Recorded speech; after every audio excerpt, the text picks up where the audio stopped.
from Hotspotting. My message to you today is, as a property investor, don't be a real estate snob. I find whenever I speak at seminars, when I deal with my mentoring clients and other people I encounter in real estate around Australia, that there's certain attitudes that people have to certain areas, down market areas, lower socio-economic areas. Whenever I mention some of those cheaper places in our major cities, the reaction I often get is, why would anybody want to live there? Well, the reality is a lot of people want to live in these places because they're affordable, and they also generally have pretty good infrastructure, and they might also be close to where people work. So there's lots of reasons why people want to live in some of these perhaps outering areas, down market areas. I just wanted to run some statistics by you for some of the areas of Melbourne, because currently we're working on updating our top 5 Melbourne hotspots report, looking at some of the areas that will be included in the next new edition of that report.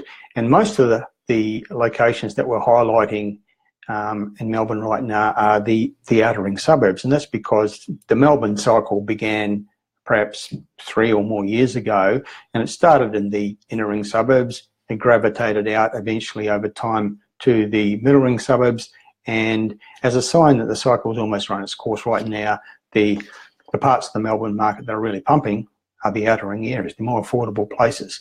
And some of them are having quite extraordinary turnover of houses in terms of sales, and also very high level of price growth. One of the most down market and as a result stigmatised areas in the Melbourne metropolitan area is the local government area of Melton up in the far northwest. Generally, when I mention anything about the Melton area, I get a very negative reaction from property investors and others.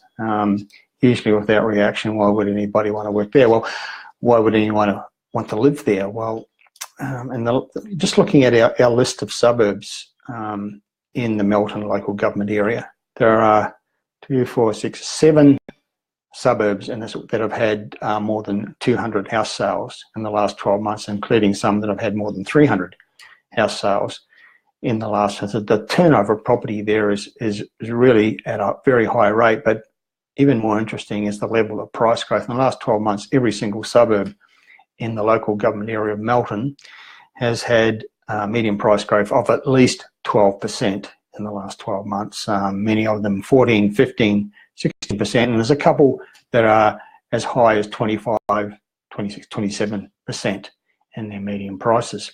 And it's all about affordability and also the other qualities that a location like that provides. There's a growing level of infrastructure. There are all the things that people need out there, schools, shops, there are jobs nodes. Not everybody has to travel to the CBD to work. Many people don't work in the CBD, so being close to the CBD is rather relevant to many people who would buy in places like this.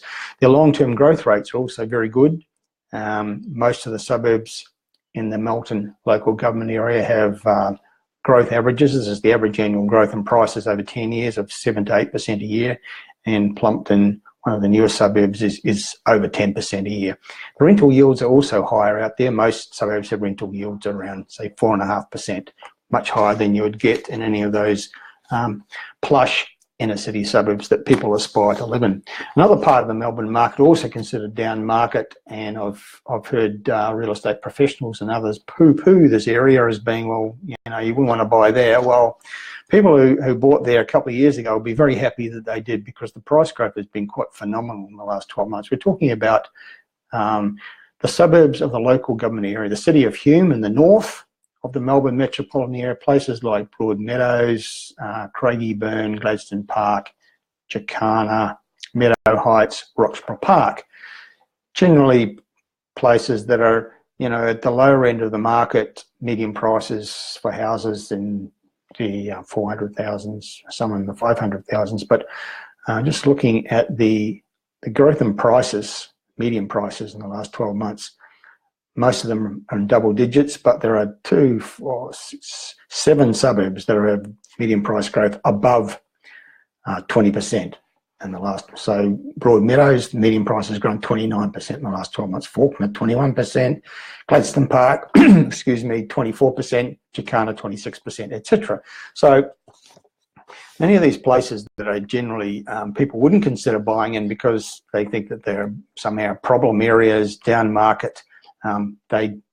These sorts of places do have often very good price growth, and we've seen similar things in Sydney, where suburbs in the far west and the far southwest, they're generally not considered so desirable places to live, have had some of the best price growth that Sydney's seen during its property boom, and it's similar with other capital cities as well. So buying in these places can be a win-win-win situation for investors.